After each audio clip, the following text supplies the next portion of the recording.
시청자 여러분 안녕하십니까? BOA 뉴스투데이 시작합니다. 미국 국무부가 중국의 대북 제재 완화 요구를 일축하면서 대북 제재를 유지하고 이를 집행하는 것 또한 외교적 노력이라는 점을 거듭 강조했습니다. 또 한반도의 비핵화에 대한 목표도 변함없다며 올해 북한과 관련한 사안이 지속적으로 다뤄질 것이라는 점도 예고했습니다. 첫 소식 함지하 기자가 전해드립니다. 미국 국무부는 북한과의 외교에는 대화뿐 아니라 제재도 포함되어 있다는 점을 분명했습니다. 국무부 대변인실 관계자는 4일 BOA에 유엔의 대북 제재는 유지되고 있고 우리는 이를 계속 집행할 것이며 유엔에서 그리고 북한 주변국들과의 외교를 통해 그렇게 할 것이라고 밝혔습니다. 이 같은 논평은 장주인 유엔 주재 중국 대사가 전날 대북 정책 검토 결과가 극단적인 제재를 강조하기보단 외교적 노력과 대화의 중요성을 부여하길 바란다며 지난 몇 년간 우리가 지켜본 바에 따르면 외교적 노력이 더 올바른 방향이라고 강조한 데 대한 미국 정부의 입장을 설명하면서 나왔습니다. 미국 역대 정부는 그동안 북한을 상대로 한 대화 시도뿐 아니라 국제적인 제재 이행을 독려하기 위한 협력도 외교로 규정해왔습니다. 국무부 관계자의 이번 발언은 북한과의 관여 외에 대북 제재 집행을 위한 각국과의 협력도 외교의 범주에 포함된다는 기존 입장을 거듭 강조한 겁니다. 국무부 대변인실 관계자는 북한이 외교에 관여하라는 바이든 행정부의 촉구에 부응하지 않을 경우 어떤 옵션이 있느냐는 질문에는 즉답을 피한 채 북한의 불법적인 핵과 탄도미사일 프로그램은 국제 평화와 안보를 심각하게 위협하고 국제 비확산 체제를 약화시킨다면서 한반도의 완전한 비핵화라는 우리의 목표에 변함이 없다고 말했습니다. 그러면서 북한은 외교의 문을 열지 아니면 말지를 결정해야 할 것이라면서 북한은 1년 넘게 외교 채널을 통해 아무런 응답도 하지 않고 있다고 지적했습니다. 미국 정부는 새 대북 정책에 대한 검토를 마치고 본격적인 북한 문제 해결에 나선 상태입니다. We wanted to take account that history to look at what works, what doesn't work, and how we could have an effective policy to advance the goal that we have, which is the complete denuclearization of the Korean Peninsula. 블링컨 장관은 4일 파이낸셜 타임스와의 인터뷰를 통해 올해 이루고자 하는 목표 중 하나로 북한 문제를 꼽았습니다. 블링컨 장관은 중국, 이란 등과 함께 북한 문제를 언급하면서 북한과 핵 프로그램에 관한 논의가 계속될 것이란 점에는 의심의 여지가 없다고 말했습니다. BOA 뉴스 함지하입니다. 북한의 지속적인 핵과 생화학 무기 추구가 국제 안정을 위태롭게 하고 있다고 미국 국방부 당국자가 지적했습니다. 이 당국자는 특히 한반도 유사시 북한의 대량 살상 무기 사용 가능성에 미한 연합군은 대비해야 한다고 강조했습니다. 이조은 기자가 보도합니다. 하원 군사위 정보특수작전 소위원회 청문회에 출석한 제니퍼 월시 미국 국방부 국토안보 세계안보 담당 차관보 대행은 북한의 핵과 생화학 무기 위협을 지적했습니다.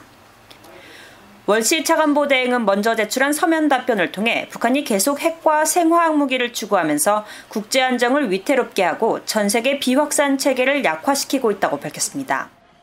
이어 북한의 김정은 국무위원장이 한반도 군사 충돌 과정에서 대량 살상 무기 WMD 사용을 모색할 수 있는 위험을 감안할 때 미국과 한국 연합군은 화생방과 핵무기 오염 환경 작전에 준비돼 있어야 한다고 강조했습니다. 월시 차관보 대행은 그러면서 최근 몇 년 사이 러시아와 북한은 암살을 위해 화학무기를 사용했다고 밝혔습니다.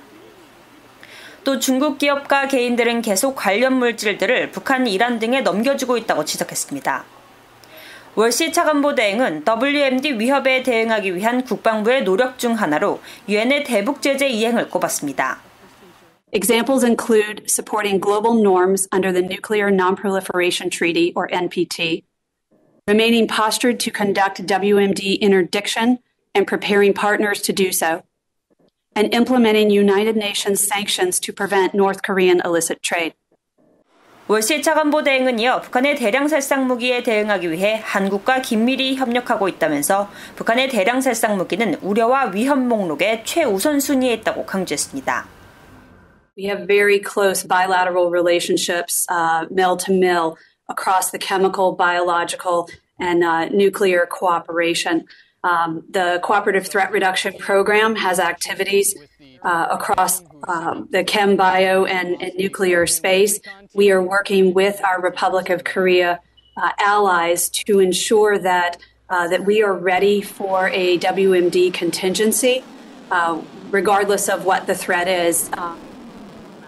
이날 청문회에 함께 출석한 브랜디만 국방부 핵 생화학 방어 프로그램 담당 차관보 대행은 서면 자료를 통해 특히 북한은 WMD 관련 새로운 공격 역량을 획득하거나 개발하기 위해 공격적이고 불안정한 조치를 취했다고 밝혔습니다.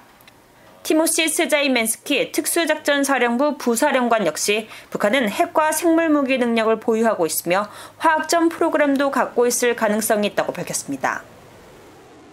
특히 북한은 핵과 탄도미사일 프로그램을 위한 외국산 물품, 그리고 생화학무기 생산과 연구를 지원할 수 있는 기타 이중 용도 품목을 계속 확보한 것이 분명하다고 지적했습니다. VA 뉴스 이존입니다. 데니얼 카블러 미국 육군 우주미사일 방어사령관은 적극적인 방어태세를 위해서는 적성국에 대한 공격 자산을 활용한 선택지를 반드시 고려해야 한다고 강조했습니다. 카블러 사령관은 4일 미국 육군협회가 개최한 화상대담에 참석해 많은 사람들이 패트리어트 체계나 고고도 미사일 방어 체계 사드 같은 방어 자산 도입을 논의하지만 공격 선택지 활용이 중요하다면서 이같이 말하고 통합된 방공 미사일 방어 임무를 구현하기 위한 핵심 공격 무기는 극초음속 미사일이라고 강조했습니다. 극초음속 무기란 소리 전파보다 최소 5배 이상 속도를 낼 수 있는 무기 체계로 카블러 사령관은 2023년 실전 배치를 목표로 하고 있으며 최근 국방부가 전략적 억제력 검토라는 새로운 전쟁 수행 방식을 모색하기로 결정함에 따라 미사일 방어 역량의 통합성은 더 중요하게 부각될 것이라고 말했습니다. 미국 정부에 의해 몰수 소송이 제기된 대북 제재 위반 자금에 대해 아무도 소유권을 주장하지 않은 것으로 확인됐습니다.